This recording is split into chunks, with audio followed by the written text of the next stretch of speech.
আসসালামু আলাইকুম বন্ধুরা, আশা করি সবাই সুস্থ আছেন। বন্ধুরা, স্ক্রিনে বর্তমানে আপনারা যে দৃশ্যটি দেখছেন, এটি ওয়াল স্ট্রিট জার্নাল থেকে শুরু করে আল জাজিরা, দ্য গার্ডিয়ান থেকে শুরু করে বিবিসি সকল সংবাদ মাধ্যমের অন্যতম একটি ভাইরাল দৃশ্যে পরিণত হয়েছে। কেন এমনটা? দেখুন, এটি কুয়েতের যে আন্তর্জাতিক বিমানবন্দর রয়েছে তার দৃশ্য। কুয়েত সরকারের দাবি অনুসারে এই বিমানবন্দরের ভেতর ইরান থেকে ছোড়া একটি কামাকাজি ড্রোন এসে হিট করেছে। যদিও ইরানের পক্ষ থেকে আনুষ্ঠানিকভাবে এই দাবি নাকচ করা হয়েছে, তারা বলছে যে কুয়েতের বিমানবন্দর লক্ষ্য করে তারা কোনো ধরনের হামলা করেনি। যোগ এই হামলায় ক্ষয়ক্ষতির পরিমাণও কিন্তু কম নয়। দেখুন, কুয়েত সরকার যেমনটা তাদের তথ্যে দাবি করেছে, বিমানবন্দরের ভেতর এই হামলায় কমপক্ষে একজন নিহত হয়েছেন, যিনি ভারতীয় নাগরিক বলে দাবি করা হচ্ছে, এবং কমপক্ষে আরও 63 জন আহত হয়েছেন। কুয়েতের প্রতিরক্ষা মন্ত্রণালয় তাদের বক্তব্যে জানিয়েছে, তাদের আকাশ সীমায় 30টি ব্যালিস্টিক ক্ষেপণাস্ত্র এবং ড্রোনের উপস্থিতি শনাক্ত করা হয়। এর মধ্যে কুয়েত এয়ার ডিফেন্স সিস্টেম আবাসন এলাকার উপর দিয়ে 13টি ক্ষেপণাস্ত্র এবং 17টি ড্রোন সফলভাবে তারা ভূপাতিত করে, এবং 30টি ইন্টারসেপ্ট মানে 13টি ক্ষেপণাস্ত্র এবং প্রায় 17টি ড্রোন ভূপাতিত সফলভাবে করেছে কুয়েত। তাদের যে প্যাট্রিয়ট ক্ষেপণাস্ত্র ব্যবস্থা রয়েছে তা দিয়ে, সেটা হলো তাদের দাবি। এখন 30টি এই আক্রমণকারী যে আগত টার্গেট রয়েছে, ইন্টারসেপ্ট রয়েছে, সেটা যদি তারা ভূপাতিত করেই ফেলে, তাহলে এই বিমানবন্দরে কি করে ড্রোন অ্যাটাক করলো? দেখুন, তাদের বক্তব্যের যে সামঞ্জস্যতা রয়েছে তা নিয়েও কিন্তু এক্ষেত্রে প্রশ্ন তোলা যায়। বর্তমান পৃথিবীর অন্যতম বড় সংবাদ মাধ্যম বিবিসিতে দেওয়া কুয়েতের প্রতিরক্ষা মন্ত্রণালয়ের মুখপাত্রের স্টেটমেন্ট অনুসারে, এই হামলার জন্য সরাসরি ইরানকে তারা অপরাধী হিসাবে অভিহিত করেছেন, এবং সরাসরি কুয়েতের পক্ষ থেকে আগামী 24 ঘন্টার মধ্যে ইরানের 2 জন যে কূটনীতিক মিশনের কর্মী রয়েছেন, তাদের দেশ ত্যাগের উপর তারা আনুষ্ঠানিকভাবে ঘোষণাপত্র ঘোষণা করেছেন। 24 ঘন্টার মধ্যেই ইরানের কর্মকর্তাদের এই দেশ ত্যাগ করতে হবে। দেখুন, কুয়েতের বিমানবন্দরে যে হামলা হয়েছে এবং যে ক্ষয়ক্ষতি হয়েছে, এই ক্ষয়ক্ষতির দায়িত্ব ইরান নিতে চাচ্ছে না। ইরান ইসলামিক বিপ্লবী গার্ড কর্পস IRGCর পক্ষ থেকে এই হামলার বিষয়ে সরাসরি দায় অস্বীকার করে বলেছে, এই হামলার বিষয়ে তারা কোনোভাবেই সম্পৃক্ত নয় এবং তারা হামলা করেনি। ইরান যেমনটা দাবি করছে, কুয়েতের বিমানবন্দরে যে আঘাত করেছে মিসাইল, সেটি যুক্তরাষ্ট্রের তৈরি প্যাট্রিয়ট মিসাইল ভুল করেই কিন্তু আকাশে উড়ন্ত টার্গেটকে ভূপাতিত না করে বিমানবন্দরে গিয়ে আঘাত করেছে, এটা হলো ইরানের দাবি। যুক্তরাষ্ট্রের আকাশ প্রতিরক্ষা ব্যবস্থার ইন্টারসেপ্ট, বিশেষ করে PAC-3 ইন্টারসেপ্ট সরাসরি টার্গেটকে ভূপাতিত না করে নিজের যে প্রতিরক্ষা বলয় সেখানে হিট করেছে, ঠিক এমন অভিযোগ এর পূর্বেও এসেছিল। বাহরাইনেও ঠিক একই ধরনের একটি ঘটনা ঘটার কিন্তু অভিযোগ উঠেছিল। সুতরাং এখানে ইরান এই সরাসরি বিমানবন্দরে হামলা করেছে, নাকি এই প্যাট্রিয়ট ক্ষেপণাস্ত্র ব্যবস্থা নিজেই ভুলবশত হিট করেছে, সেই বিষয় নিয়ে কিন্তু বর্তমানে চরমভাবে দাবি পাল্টা দাবি চলছে। এখানে বলে রাখা ভালো, কুয়েতের ভেতর এই সরাসরি ব্যালিস্টিক মিসাইল হামলা এবং এই ক্ষয়ক্ষতি এমন এক সময় হলো, যার মাত্র কিছুদিন পূর্বেই যুক্তরাষ্ট্র থেকে এই কুয়েত $multi-billion খরচ করে নতুন করে আকাশ প্রতিরক্ষা ব্যবস্থার ইন্টারসেপ্ট ক্রয় করেছিল, যাতে ইরান কোনোভাবেই কুয়েতে হামলা করতে না পারে। তবে তাদের এই প্রচেষ্টা হয়তো সফল হয়নি।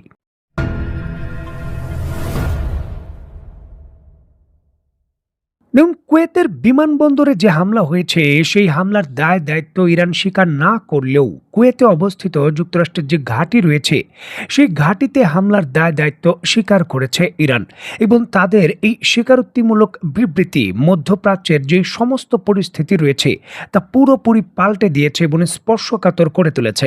গত 3রা জুন 2026 বুধবার ভোরের দিকে এটি মূলত যুক্তরাষ্ট্র এবং ইরানের মধ্যে চলমান ছায়াযুদ্ধ এবং পারস্য উপসাগরে মার্কিন নৌ অবরোধের একটি সরাসরি প্রতিক্রিয়া। দেখুন, হরমুজ প্রণালীতে মার্কিন সেন্ট্রাল কমান্ড একটি ইরানি তেলবাহী জাহাজ, যার নাম হলো MT লেক্সি, অবরুদ্ধ করে এবং এর ইঞ্জিনকে লক্ষ্য করে ক্ষেপণাস্ত্র ছোড়ে। এর পরপরই মার্কিন বাহিনী ইরানের দক্ষিণ উপকূলে অবস্থিত কৌশলগত যে কেশন দ্বীপ রয়েছে, ইসলামী রেভলিউশন গার্ডের সামরিক টাওয়ারের যে প্রতিরক্ষামূলক ব্যবস্থা রয়েছে, সেখানে হামলা চালায় যুক্তরাষ্ট্র। মার্কিনদের দাবি ছিল এই দ্বীপ থেকে কুয়েত এবং বাহরাইনে থাকা মার্কিন সামরিক ঘাঁটির উপর নজরদারি করা হচ্ছিল। যাই হোক, এই হামলার পরপরই ইরানের বক্তব্য হলো ইরানের এই জাহাজ এবং কেশন দ্বীপে যে হামলা চালানো হয়েছে সেখানে যেই যুদ্ধ বিমানগুলো ব্যবহার করা হয়েছে সেগুলো কুয়েতের যে ঘাঁটি রয়েছে সেই ঘাঁটি ব্যবহার করেই কিন্তু যুক্তরাষ্ট্র করেছে। এই জন্যই কুয়েতের বিরুদ্ধে তাদের এই প্রতিক্রিয়া। দেখুন, ইরানের কর্তৃপক্ষ দাবি করছে এর পূর্বেই তারা উপসাগরীয় দেশগুলোকে সতর্ক করেছিল যদি ইরানের ভূখণ্ডে হামলার ব্যবহারের ক্ষেত্রে যুক্তরাষ্ট্রকে কোনোভাবে কোনো সামরিক সহযোগিতা বা উপসাগরীয় দেশগুলোর কোনো ভূখণ্ড ব্যবহার হয় তাহলে ইরান সেই দেশের বিরুদ্ধে হামলা বৈধ হিসাবে বিবেচনা করবে। কুয়েতের যেই আলী আল সালেম এয়ারবেজ রয়েছে সেই এয়ারবেজ ব্যবহার করেই যুক্তরাষ্ট্র হামলা করেছে এমনটা অভিযোগ হলো ইরানের। এছাড়াও বাহরাইনে অবস্থিত যে পঞ্চম নৌবহর রয়েছে এর সদর দপ্তর থেকেও একই ধরনের কার্যক্রম চালানো হয়েছে ইরানের বিরুদ্ধে, এটা হলো ইরানের অভিযোগ।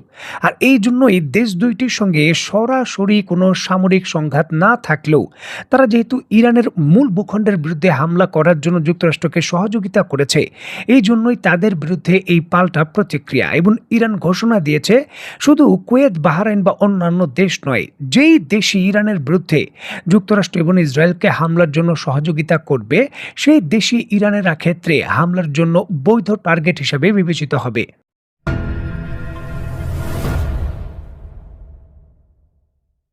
দেখুন, যুক্তরাষ্ট্র একটি সুপার পাওয়ার। দেশটি তার প্রেক্ষাপটে যখন নিজের স্বার্থে যাই সিদ্ধান্ত নিয়েছে অন্যান্য দেশগুলো ইচ্ছা না থাকা সত্ত্বেও বাস্তবায়ন তাদের করতে হয়েছে এবং এই নীতি বলতে পারেন অনেকটা বিনা খরচেই তারা বাস্তবায়ন করেছে। তাদের হাতে বিশাল পরিমাণে রিজার্ভের কন্ট্রোল ছিল এবং বিশ্ব ব্যবস্থারও কন্ট্রোল ছিল, যার জন্য বিনা খরচেই পৃথিবীর বিভিন্ন দেশকে হুমকি ধামকি এবং বিভিন্ন ধরনের নিষেধাজ্ঞা বাস্তবায়ন করতে পারত যুক্তরাষ্ট্র। তবে এই ক্ষেত্রে ইরানের পক্ষ থেকে ইরানের বর্তমান যিনি স্পিকার রয়েছেন গালিবাফ, তিনি তার বক্তব্যে দাবি করেছেন বিনা খরচে এখন ইরানকে আর কোনো হুমকি ধামকি যুক্তরাষ্ট্র দিতে পারবে না।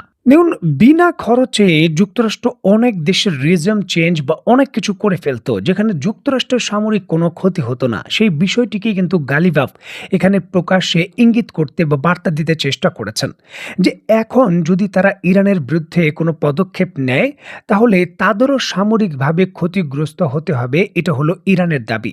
দেখুন, গালিবাফের এই স্টেটমেন্ট সামরিক বিশেষজ্ঞরা খুবই গুরুত্বপূর্ণ সহকারে দেখছেন। দেখুন, ইরান যুক্তরাষ্ট্রের ইস্যুকে কেন্দ্র করে পিছু হটবে না এবং যে কোনো ধরনের বড় ধরনের ঝুঁকি নিয়েও পাল্টা পদক্ষেপ বা সামরিক কর্মকাণ্ড চালিয়ে যাবে। গালিবাফ তার এই বক্তব্যে এমনটা ইঙ্গিত দিয়েছেন যে যুক্তরাষ্ট্রের বিনা খরচে কোনো বাস্তবায়ন করার যে যুগ ছিল সেটা চলে গেছে।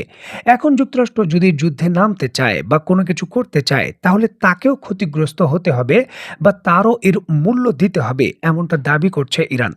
দেখার বিষয়ে যুক্তরাষ্ট্রের হামলা এবং পাল্টা ইরানের সরাসরি বড় বার্তা দিয়ে হামলা, এই সকল কিছু মধ্যপ্রাচ্যের পরিস্থিতি চূড়ান্তভাবে আরও বিপজ্জনক পরিস্থিতির দিকে নিয়ে যায় নাকি যুক্তরাষ্ট্র এবং ইরানের মধ্যে সমঝোতা হয়, দেখার বিষয়।